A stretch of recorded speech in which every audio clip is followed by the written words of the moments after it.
All right, I'm going to be reading my last article, and it is titled Dual Language Learning, 6 Key Insights for Schools by Corey Mitchell. For decades, two factors drove the demand for dual language education: a desire to preserve native languages and recognition that dual language learning can boost overall achievement for English language learners. Now, a growing number of states also see bilingualism as key to accessing the global economy, as evidenced by the surging popularity of the Seal of Literacy, a special recognition for graduates who demonstrate fluency in 2 or more languages. The popularity of the Seal is spurring even more demand for dual language education programs. There's no definitive count of the number of schools that provide dual language instruction, but new programs are cropping up each year in districts of all sizes.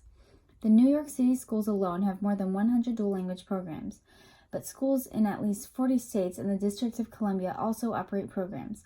With more new programs undoubtedly in the works, Education Week talked with several regional and national dual language education experts who offered insights into what it takes to launch dual language programs and strengthen existing ones.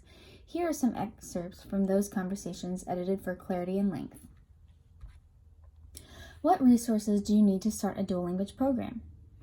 Once a program is well designed and implemented and it has all of its systems of support in place, the additional cost for a dual language program is not much higher than any other monolingual English program. The issue, though, up front is going to be it's a very different design, a very different approach to education. You have training costs, you have leadership development costs, you have resource costs because, of course, now you need materials in the non-English language.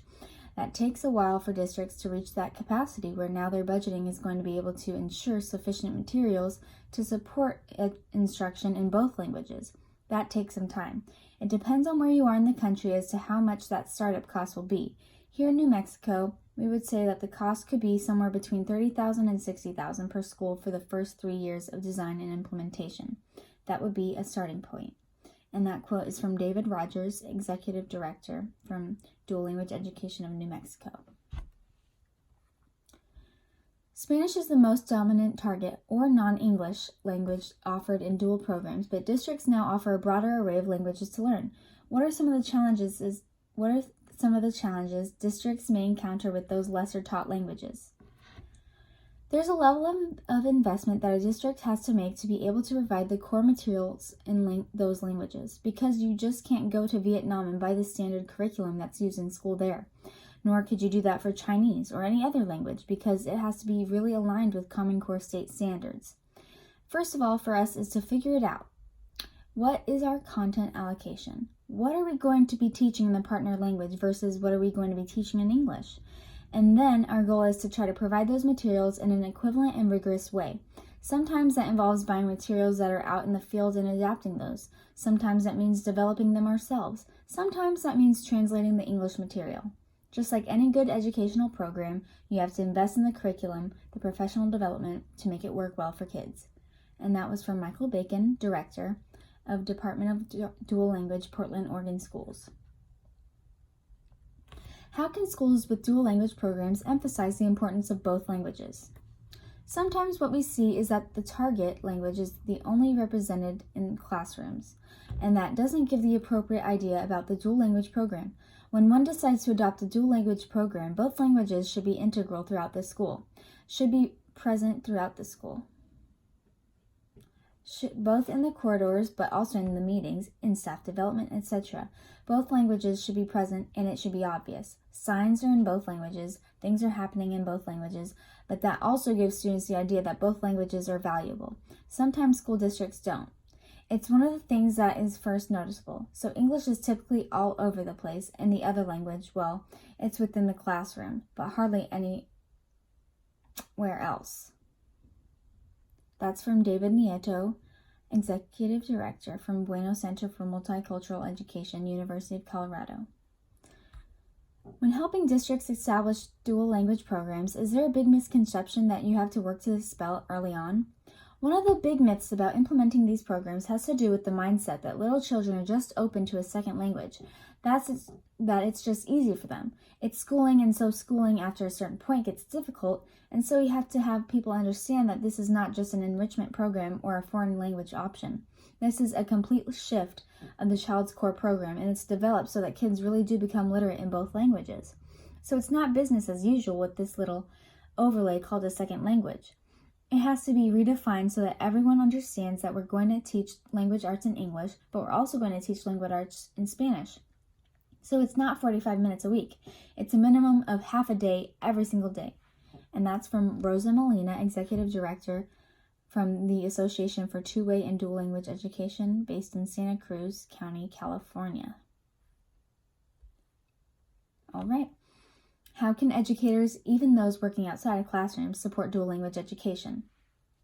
My push right now, big time, is principals, making sure that our principals, our assistant principals, central office leaders, all are aware of what dual language is, because everyone plays a role in the rollout of dual language. Budget, curriculum, evaluation, policy. You need a leader that understands the whole background on dual language, not just learning in Spanish, not just learning to read in Spanish. No, everything that it encompasses, what dual language encompasses, what is bilingualism, biliteracy, cultural competence, high academic achievement, through, not in, but through both languages. So you need the leadership. They need to know what to look for when they go into a classroom and do an observation in a room that is dual, which is very rich. What should they be looking at? What should they be paying attention to? How should they be guiding their teachers? And that's from Elena Izquierdo, Associate Professor at the University of Texas, El Paso. What are some growing pains that schools can expect to encounter after launching dual language programs? The number of language immersion programs continue to grow across the country, and so the demand for having a quality teacher workforce is growing too. That's been one of the biggest challenges, to find a pipeline of teachers, qualified teachers. We've been finding an alternate way to help certify teachers that we need. That's from Gregory Fulkerson, Director of Language Acquisition Work Group, Work Languages and Dual Language Immersion at Delaware Department of Education.